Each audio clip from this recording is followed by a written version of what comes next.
बिस्मिल्लाहिर्रहमानिर्रहीम। इसमें मोहम्मद इरफान अफजल और आप देख रहे हैं यूनिवर्सल वीज़ा जहाँ तो मैं लेके आता हूँ आपके तमाम इमिग्रेशन मसाइल का हल।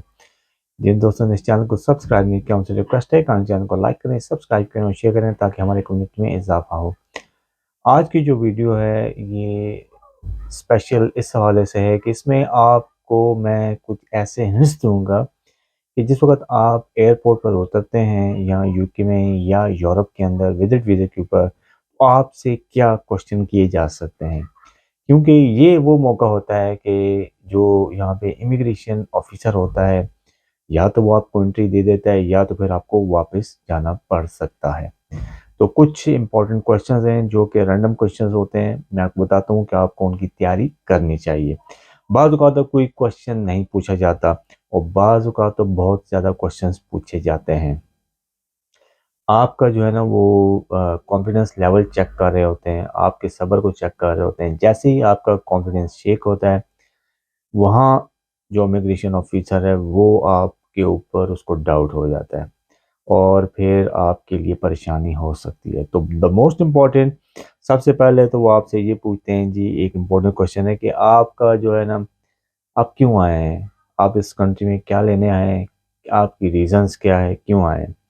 तो जो आपने एप्लीकेशन फॉर्म के अंदर लिखा होता है कि आप फैमिली को विज़िट करने आए हैं या टूरिज़्म के लिए आए हैं या किसी बिज़नेस एक्टिविटी के लिए आए हैं, तो आपको एक्सप्लेन करना पड़ेगा।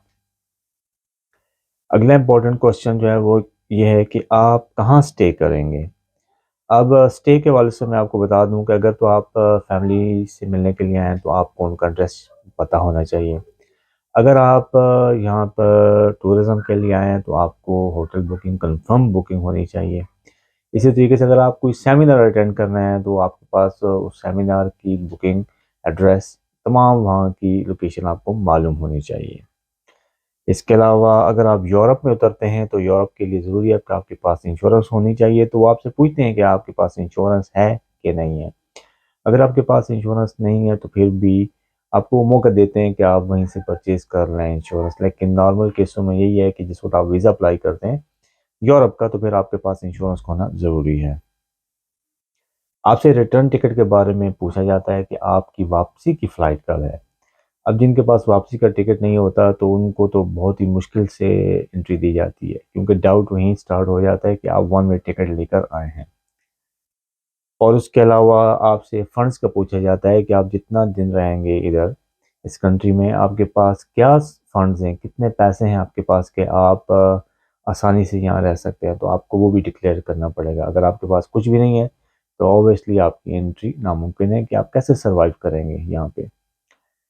अगर आपने ये क्वेश्चंस के आंसर प्रॉपर दे दिए तो फिर आपको एंट्री दे दी जाती है, अदरवाइज़ आपको रिमूवल का नोटिस भी दिया जा सकता है।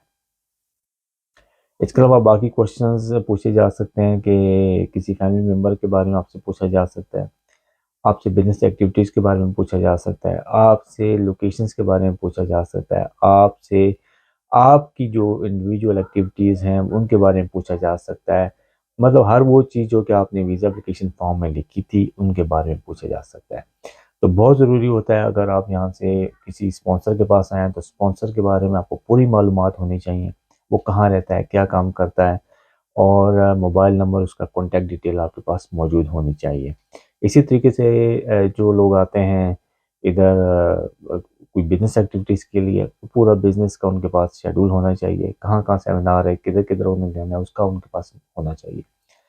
इमिग्रेशन ऑफ़िसर को आपने यहाँ पे मुतमिन करना है कि आप यहाँ पे स्लिप नहीं होंगे। जैसे उसको डाउट पड़ गया कि आप स्लिप हो जाएँगे, आपने वापस नहीं जाना, तो वो आपकी जो एंट्री होती है, वो आप बहुत मुश्किल बना देता है। और इस सिचुएशन में आपको कोई राइट ऑफ अपील भी नहीं मिलता, और अगर मिलता भी है तो फिर इतने छोटे लम्हे का होता है कि टाइम ड्यूरेशन का होता है कि उस दौरान आपका उन्होंने रिटर्न टिकट करा दिया होता है, आपको वकील की एक्सेस नहीं मिल सकती। मतलब ये कि आपने फुली प्रिपेयर होके आना होता है, हर किस्म का वो क्वेश्चन कर सकते हैं, आपने इरिटेट नहीं होना, आपने सब्र का मुज़ाहरा करना है, तसल्ली से जवाब देने हैं, हर चीज़ को क्लियर कट एक्सप्लेन करना है। और बेहतर होगा कि अगर आपका जो एप्लीकेशन फॉर्म था वो आपके पास मौजूद हो, आप उसको एक दफ़ा पढ़ लें, जहाज़ में उतरने से पहले आप उसको एक दफ़ा तरीके से पढ़ लें कि उसमें आपने क्या आंसर किए थे, तो वो आपके लिए बहुत ज़्यादा हेल्पफुल हो जाएगा। तो ये थी आज की वीडियो। आई होप आपको वीडियो पसंद आई होगी। अपना और अपने इर्द गिर्द लोगों का बहुत ख्याल रखें। मेरे इस चैनल का भी थैंक यू।